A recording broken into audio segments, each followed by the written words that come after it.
महर्षि वाल्मीकि द्वारा रचित हिंदू धर्म ग्रंथ रामायण में अहिरावण का उल्लेख है। अहिरावण रावण के बचपन का मित्र था और पाताल लोक का राजा था। वह तंत्र मंत्र का महापंडित और माता महामाया का परम भक्त था। रामायण के अनुसार रावण के बेटे का नाम मेघनाद था। मेघनाद ने इंद्र को जीता था, इसीलिए उसे इंद्रजीत भी कहा जाता था।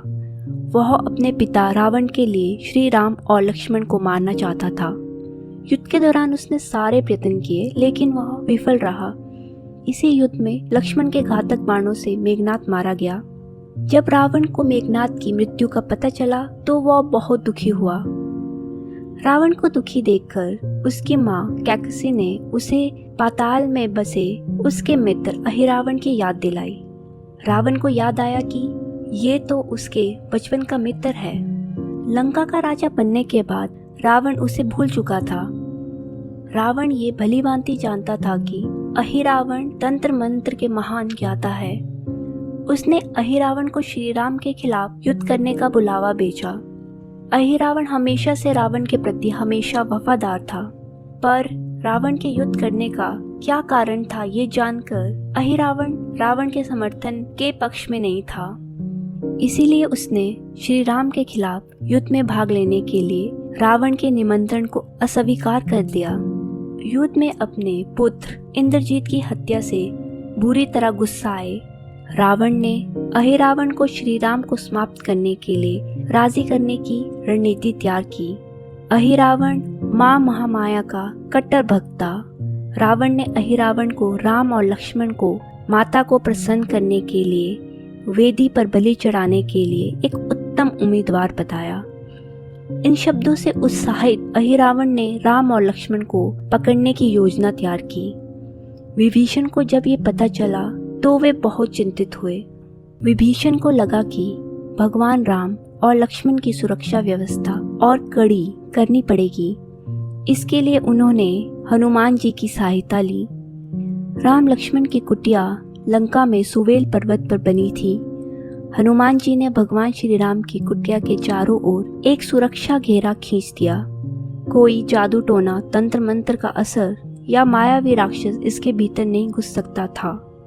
अहिरावण श्री राम और लक्ष्मण को मारने उनकी कुटिया तक पहुंचा, पर इस सुरक्षा घेरे के आगे उसकी एक भी ना चली। ऐसे में उसने एक माया चली। वह विभीषण का रूप धर के कुटिया में घुसा। भगवान राम और लक्ष्मण गहरी नींद में सो रहे थे, तो उसने बिना आहट के दोनों भाई को उठा और अपने निवास पाताल की ओर ले चला। विभीषण को कुछ देर के बाद पता चल गया कि कोई अनहोनी घट चुकी है। विभीषण ने हनुमान जी को बताया कि अहिरावण ने भगवान राम और लक्ष्मण का अपहरण कर लिया है। ये सुनकर हनुमान जी शीघ्र ही अहिरावण के पीछे पाताल लोक की ओर गए। हनुमान जी को पाताल के प्रवेश द्वार पर एक अद्भुत पहरेदार मिला। उसका आधा शरीर वानर का था और आधा मछली का। उसने हनुमान जी को पाताल में प्रवेश करने से रोक दिया।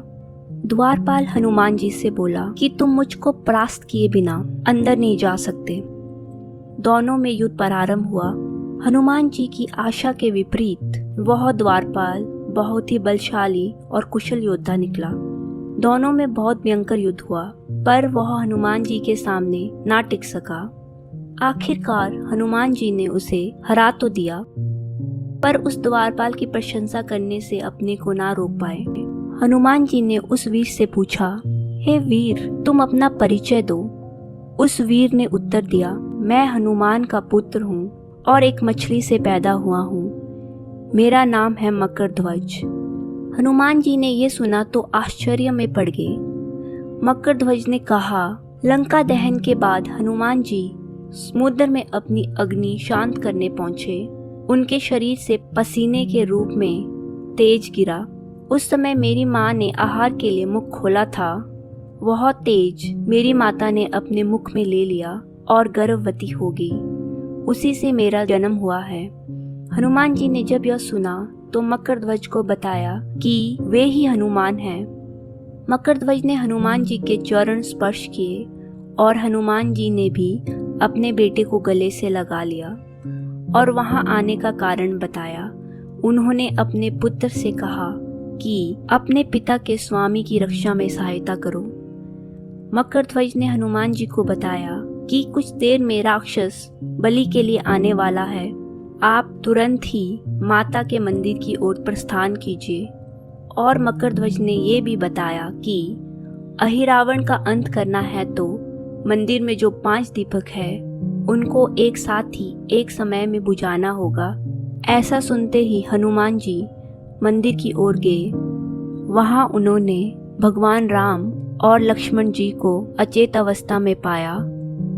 ये देखते ही हनुमान जी ने पंचमुखी हनुमान का रूप धारण किया। उत्तर दिशा में वराह मुख, दक्षिण दिशा में नरसिंह मुख, पश्चिम में गरुड़ मुख, आकाश की ओर हयग्रीव मुख और पूर्व दिशा में हनुमान मुख। इन 5 मुखों को धारण कर उन्होंने एक साथ सारे दीपकों को बुझाकर अहिरावण का अंत कर दिया और भगवान राम लक्ष्मण को मुक्त कर दिया। अहिरावण का वध कर उन्होंने मकरध्वज को पाताल लोक का राजा नियुक्त करते हुए उसे धर्म के मार्ग पर चलने की प्रेरणा दी।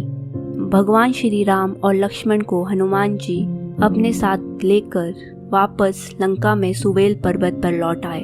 ऐसी ही कहानियाँ सुनने के लिए चैनल को लाइक, सब्सक्राइब और शेयर करें।